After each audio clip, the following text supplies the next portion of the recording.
the race is on. Hotometer, let's go. There's a couple of more hours left to the transfer window, and this is exciting for many reasons. That Rahem Sterling has also now been offered to Arsenal. His agent is doing the double here. If you know that Rahem Sterling is the same agent as Jadon Sancho. He's working overtime because both clubs, Man United and Chelsea, have told his agent, please get him out of the door. Please find another job. So this is going to be very interesting. Where will Rahem Sterling go? Not that I care personally, because I'm a Man United fan. All I care about are Red Devils. Where will Jadon Sancho go? Obviously, reports were saying earlier that the deal is off now. He ain't going to Juve because they need to sell a lot of players, and they haven't managed to do so yet.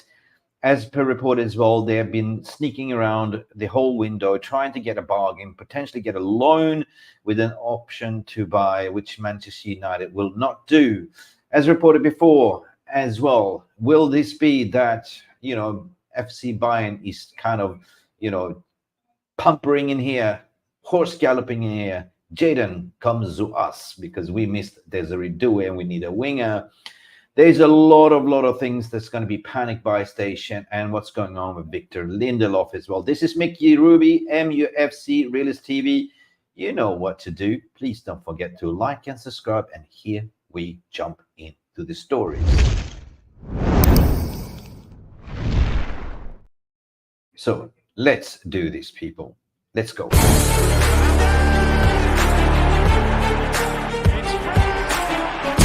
Has the Premier League ever been more challenging? I feel welcome. Dit is my home and I want to achieve success. Okay, so far we have had a successful transfer window.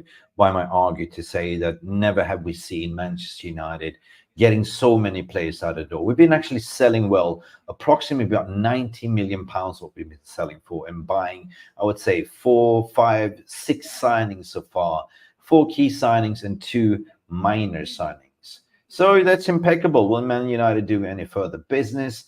I don't think so. Will Sterling come to Man United? I don't think so either.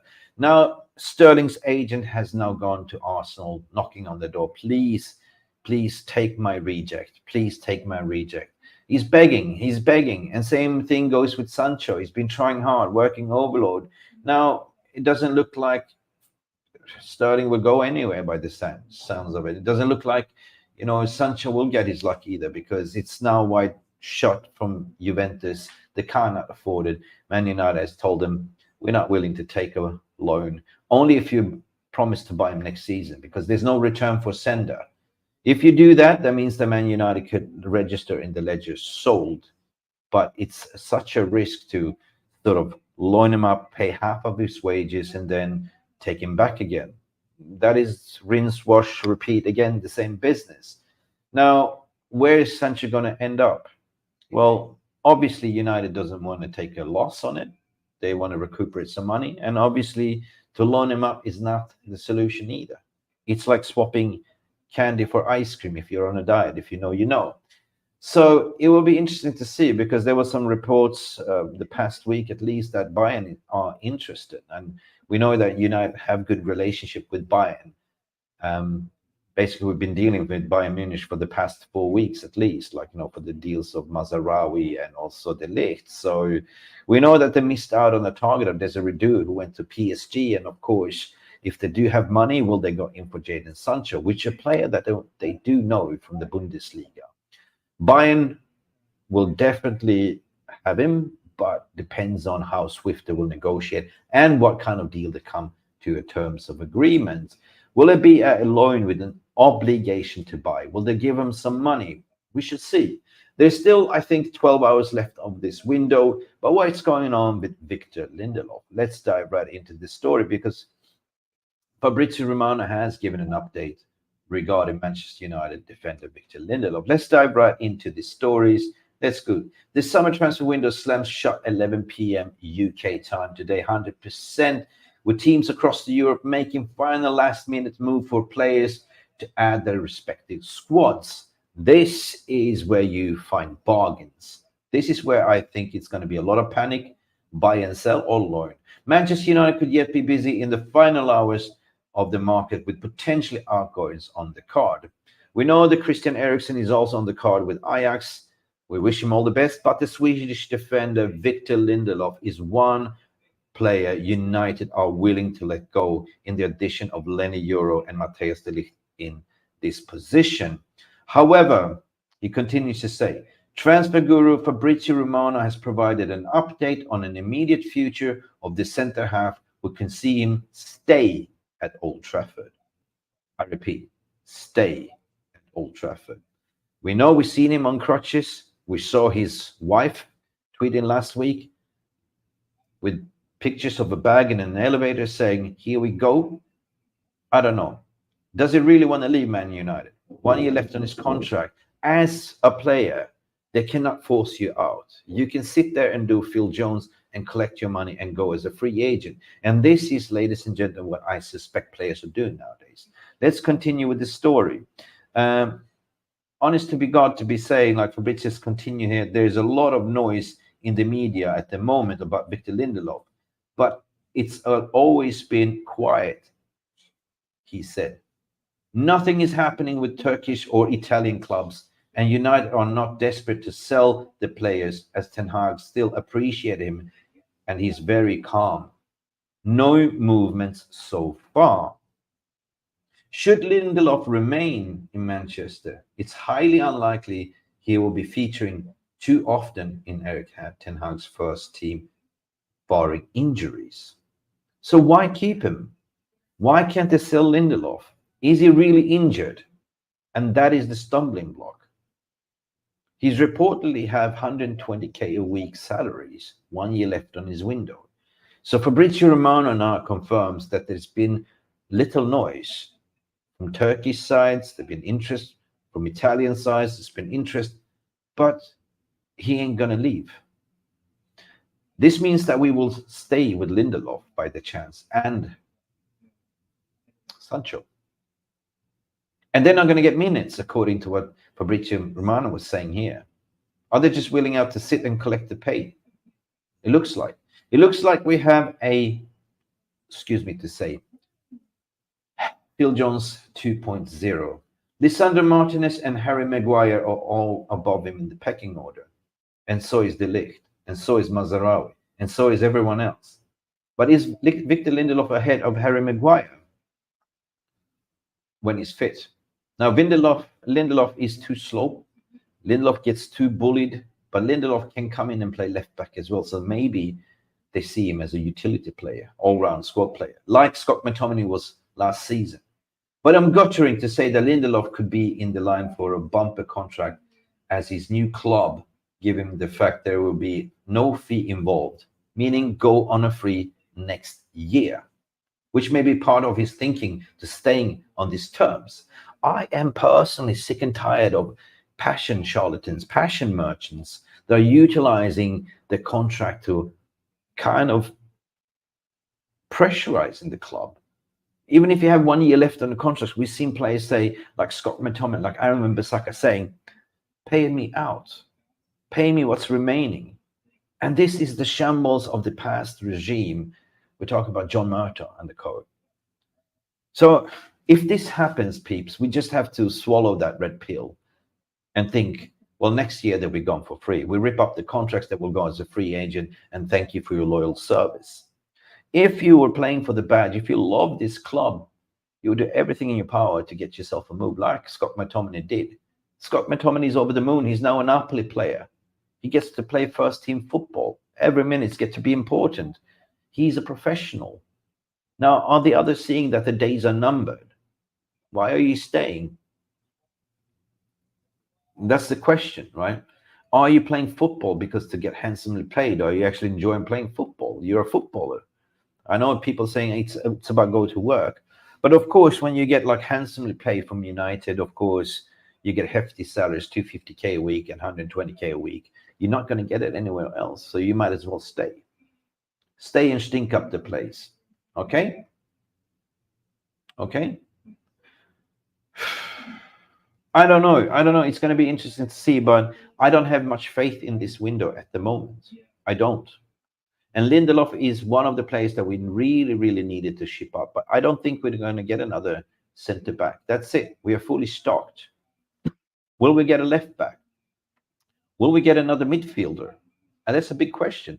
The only midfielder I can see for us getting is Sverre Nipan, the Norwegian, on a cheap. Or we get a Rabiot on as a free agent. There's nothing more to come out here if I scan the ether, I mean, let's see. Basically now, latest report as per se as well, that Rahem Sterling is now offered to Arsenal. Rahem Sterling is offered to Arsenal.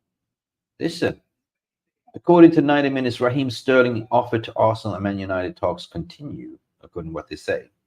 Chelsea have reached out to Arsenal to offer the Gunners a chance to sign the winger Rahem Sterling, according to the reports. Now, they can have Rahem Sterling. They can have. But now you can understand there's more agent talk than actually the club doesn't want him. The club doesn't want Chilwell either. We are desperately in need for a left back, but who could that be coming in as playing as a left back? Nothing has been reported, meaning that they are banking to utilize Harry Amaz. Brilliant Harry Amaz. And I say kudos, right? You are good enough, you're old enough, according to me. But what else is brewing here in the ether? Nothing is really coming in here. Nothing more other than deadline day. We see where is Osimhen going to end up? Where is Ivan Toney? Apparently been reported that he's almost a here we go with the Saudi league. So that means that we are not going to get an Ivan Toney either. Not at all. Really. And Sofian Amrabat also agreeing to terms to go to Fenerbahce. Big up. Sofian Amrabat has been waiting and waiting and waiting. He only wanted to play for Man United. Man United, after the sign Ugarte, said to Amrabat's agents, we're not going to sign you. Free to go. And obviously, he's flying to Istanbul to Fenerbahce to complete his medicals by the reports here, as you can see. That Sofian Amrabat fly to Istanbul to complete the Fenerbahce move. It's a here we go. Now, we wish all the best for Amrabat. I feel sorry about Amrabat. Amrabat was one of these players that we never utilized until the end of the last season. And he saved our asses. He won us the Europa League as well. He won us the FA Cup. He became good. But we never played him in his natural position. So obviously, we had him in the reserves. We kept him in the back pocket. We put him in the closet, collect dust. And when we landed our target, the number one target, Manuel Ugarte, they told pretty much Amrabat, you're free to go. So big up to Fenerbahce, big up for Jose Mourinho for signing him as well. Fantastic addition. Now, let me know in the comment section below, who do you think we should sign, or who do you think we could sign? Sverre Nipan was some rumors, the Norwegian young talent, the midfielder. Can we get him over the line? Probably could, if we do have the money. If we do have the money. Now, I personally don't believe we're going to sign anymore. That's it, right? We completed our business. And if that's so, how would you rate this window so far? How would you do? Now, I personally would believe, I would say 8 out of 10. Right? The reason why I would give it 8 out of 10, because this window was all about sales, and we failed to get Linderlof and Sancho out of the door. But we did some impeccable signings anywhere else. We spent about 100 million in total after this, minus the sales, and we've been doing it on our terms. That means that the 100 million is not going to be registered on this year's books. It's going to be divided by 3. Do you get my drift? So, because we are doing 3 years installment plans with most of the clubs. But anyway, deadline day. Are you anxious? Are you worried? Or are you just happy that we will kick on from now? Apparently, we've seen pictures in training ground. The Rasmus Højlund is back in training fantastically well. Left back situation. I mean, after Liverpool, Luke Shaw is coming back, but is he match fit? I'm not worried regarding left back when I think about it. We still have Mazarawi. They can play the multiple position. Diego Dalot can play there. We got Harry Amaz. And of course, Victor Linderlof can also play that if Victor Linderlof is staying. So I think we are good. We are good. We've seen also that young Collier is back in training as well. He's one of the contenders. Dango Jr. is not on loan. He's also there in training today. So I am happy the way we're going. And even if we don't do any more signings, even let's say if we just surprisingly get a Rabiot on free, that would be impeccable. But for now, I'm happy. I'm happy because this window was all about the rebuild. We got the backroom staff in place. We got the management staff, the footballing people. We are heading places, and the process has been set. The groundwork, the slab has been set. And the only way up from now is to go all the way, to win the Europa League, to win all the cup competitions, to go challenge for the titles. Maybe not this year, but perhaps next year. Let me know what you think. This has been Mick Ruby here, non-live, but giving you the update. I cannot go live today because I am traveling. I'm in Bali, as you can see, reporting from a hotel room. But Victor Linderlof looks like he's staying as well, and Sancho. Damn shame. Anyway, it's been me having my say. If you haven't liked and subscribed, please do so right here, right now.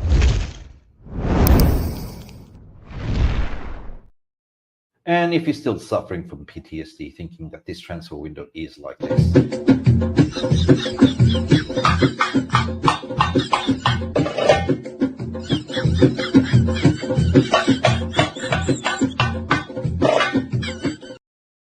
then you definitely should look yourself in the mirror twice. Just go and check who we signed and who we sold. Anyway, stay beautiful, people. But we always say, glory, glory, Manchester United. Or like Poppy say, go, go, Man United. And we should see you to the next one. Peace. And by the way, we are live for Erik ten Hag's press conference. Take it easy, people. Peace, love, go bananas, and glory, glory, Man United. Bye for now. Peace. Thank you so much for stopping by and watching MUFC Realist TV. Don't forget to like and subscribe and follow us on the socials.